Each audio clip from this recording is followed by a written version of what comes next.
Welcome back to SnowRunner, guys, and today we are going to be finding the large engine for the Ford F750. Now, I'm going to be showing you guys the location of the engine, and we're also going to be testing out the F750 once the engine is installed to see how big of a difference it actually makes, and if it really does transform the F750 into something genuinely worth using and genuinely worth driving. Now, we are in our TUZ Warthog at the moment, and we are about to set off and find this engine, so let's go! Oh boy, we'll kick that all-wheel drive on. And unfortunately, this thing doesn't have the world's best turning radius, but that's okay. The mud back here is really bad, but we are helped out a bit by our Tega tires, which these are, I believe, about 47 inches tall. We're going to go ahead and change the game time to the beginning of the afternoon just to go ahead and get a bit of a fresh view on everything. And this section is quite muddy. Now, up here on the left, we do see a garage area, and we're not going to be talking about that garage area today. There will be more details about that garage soon. So, let's throw it in automatic mode and head out on the road. This thing is actually quite quick in automatic, even with the off-road transmission, which is what I have right now. This particular vehicle, I have a combination of the most powerful engine, yet combined with the off-road transmission. So it's not necessarily as fast as it could be, but it is quite quick. Now, we're going to be looking for a right-hand turn coming up, so we'll keep an eye out for that. Now, let's see what we can... Whoa. Okay. Easy does it down the hill. Now, with the really wide tires, this thing can get a little bit... I wouldn't say unruly. Unruly is probably the wrong way to say it, but it can... Whoa! Oh my god. Physics are apparently not very happy today. Now let's see, we've got this little cliff edge on the right, sort of almost like a rock shelf. Let's kick the diff lock on and run it in low plus. Low plus usually seems to be a good way to go. Now, let's give a quick look to the map real quick, and I think we're going to continue to head on down and stay straight on this road as it curves up to the right and climbs up the mountain. Now, I do have to warn you guys that these tires are not exactly the best on ice. They're good in snow, they're good in mud, but they're not exactly the best on ice, so running them is definitely a bit of a gamble, especially on a map like this. And there's also some real sacrifices that you'll make in regards to grip in certain areas. Now, on snow, it's not going to really be that big of a deal, but on ice-covered pavement and on pure ice, it is definitely going to be a big sacrifice. So let's go ahead and, again, give a quick look to the map, and let's see. I believe that this is where we may be making our right turn. However, I could be wrong, and I think if this goes down and makes a right... We may, well, now, oh, nope, that was where we were supposed to turn, because that's the only place that goes up to the right. Now, I do also moderately regret not bringing the fuel tank. However, we do have the repair box, and the repair box can be extremely helpful, but going up here, I don't know. I don't know if this is going to be a acceptable amount of fuel to get where I'm trying to go. Oh god, especially because of the fact that that snow just got very deep on me, and it didn't actually want to cooperate with the truck. It got really deep, really quick, and it was like, nope, you're gonna sink now. Never really a pleasurable outcome to find. Come on. I'm gonna put it in just basic low, because low plus is not working for me at all. Low plus is actually just slowing me down. But there are several spots here where it seems that low plus is suitable, but you do have to go back down to standard low after driving for a little while. Otherwise, you will start to sink again. Which kind of leads me to believe that it might be worthwhile to just leave it in low, standard low, throughout this entire section, because I do need to think about my fuel. Because if I don't conserve my fuel, it's back to the garage for me. And not even back to the garage, but I'm going to be in need of rescue anyway. Now, I don't really need to think about my fuel in order to get back, but I do need to think about it in order to get there. So Let's have a look at the map real quick. I believe we are going the right way, but we are not necessarily there yet. Throw it in high, lock it there, and just keep the throttle flat pinned. Tried to see if I could run it in rear-wheel drive for a minute just to kind of save a little bit of fuel, which I sort of can, but it's kind of risky. Put it back into four-wheel drive now. No diff lock, but it's enough to sort of, you know, fumble our way through here. Oh my god, get out of the soft snow. Get out of the soft snow, dude. Alright, we're putting it back in automatic mode. Running half throttle right now. Trying to conserve fuel, but maybe not doing the best job that I could. This is going to be a building task, which I believe I can... Yeah, I can find my way around this. This has big enough tires. This has big enough tires that this won't be a problem.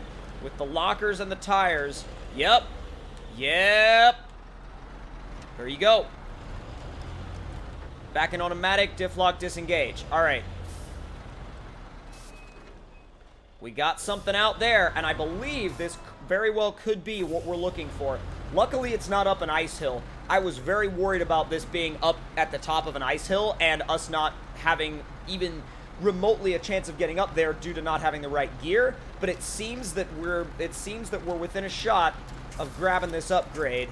Now, there could be breakable ice here. I don't know, but we'll find out. Oh, easy, easy, easy, easy. Upgrade location discovered. Get upgrade. That is the HET 10V 6.6 for the Ford F750, which I am more than happy that we found, and I'm also more than happy that we went the right way. So I'm going to go ahead and shut this guy down now, again in an effort to conserve fuel, and we're going to swap over to the F750, and this is actually, in my opinion, very much so worth rescuing back to the garage for. So here we are back in the garage on the lake map with the Ford F750, and it's time to throw that engine in it and see what it's like. Now, you guys have seen the standard 750 on my channel. You've seen a comparison video between several modded 750s versus a stock 750, and now we're going to see what could potentially be the final form of the in-game 750 once this phase of the update drops. Currently, as I am filming this video, it is being tested on the public test server on PC. It is not available on consoles yet, but as of recording this video, it should be available on console in maybe a couple of weeks or so. So, let's go ahead and throw the HET 10V 6.6 in this truck. Now, that brings the power to weight up to an A-, which is a big increase, and I'm going to actually sell these engines at $1,500 a piece, sell this engine at $6,000, and we can actually recoup a little bit of our money from that, because this is the only engine that I honestly believe we will need in this truck moving forward. And we've got our 45-inch chained tires, we've got our tallest lift, and really at the end of the day, it's funny actually, because we're in the public test server, and I don't know why, but apparently apparently we never found the raised suspension, but the thing is, you don't really need it. All you need to do is get the tuned custom, and I have a video on where the tuned custom suspension is, just in case you guys need to know where it is, because the raised is really, like, there's no point in getting it. Just get the tuned custom and be done with it. So, now we've got the autonomous scout as well, and the only thing I'm going to change is, I mean, I got beans on the dash. If you guys remember from our recent stream that we did, we threw a dachshund bobblehead on the dash of the 750. We named him Beans, and he is now forever a staple of this truck for me. So we're going to go ahead and actually look through a couple of the other, oh god, that color combination is kind of wacky. Now, we can paint it red. We never drive a red 750. Alright, so let's see what this thing is like with the new engine. And I'm going to go ahead and actually reset it again back to the beginning of the afternoon. Let's fire it up, see what she'll do. It's definitely got more pep off the line, that's for sure. I mean, it's got a heck of a lot of pep off the line now. More so than before. Come on. There we go. If you honk at this fence, it tips over. Now, the only thing to be aware of with this is some trucks will high center on these barrels. Let's see if this thing suffers from the same issue. Come on. Not bad. Let's see if it feels underpowered now. Now, the biggest issue that I always had with this truck was whenever it would get twisted up in some rocks, it would just give up. It would basically not have enough power to overcome the gearing slash tire size, and so that's why we're going to take it up to some rocks and see how it reacts now, because I believe that will be the best way to sort of get a look at the changes and see how effective they've been.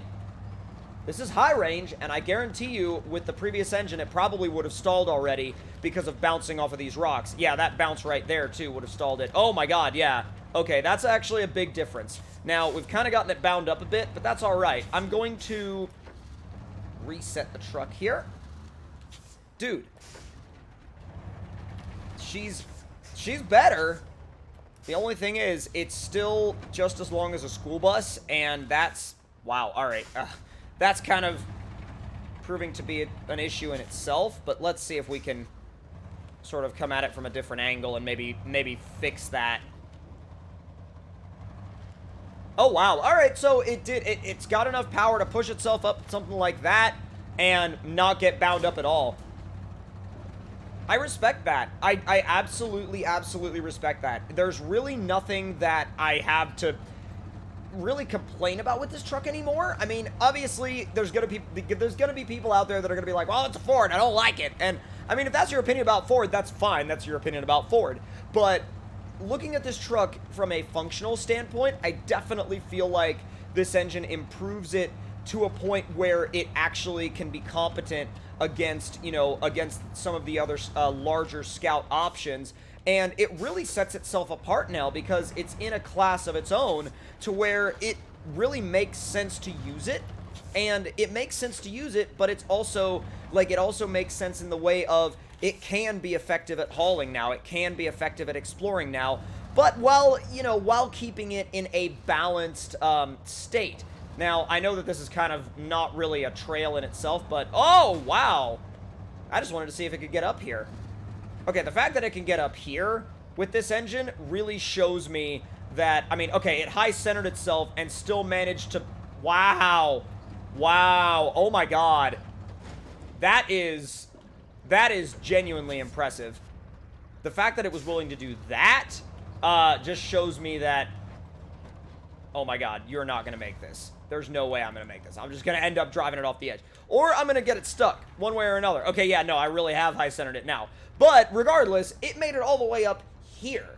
And you would never really think that something like this would make it all the way up here, and it wouldn't have done it without the assistance of this engine. And so, do I believe that they have fixed the F750? On a whole, yes, I do. Because I don't think they made it overpowered, but they definitely made it powerful enough to where it's a genuinely good option now within the grand scope of the game. And I think that when this update actually rolls out to the full version on PC as well as the consoles, you guys are definitely going to like it, and you're definitely going to find some new life in this truck. So if you guys enjoyed this video and it helped you, then make sure you hit that like button. Let me know your thoughts in the comments below, and subscribe for more SnowRunner, and I will see you guys next time.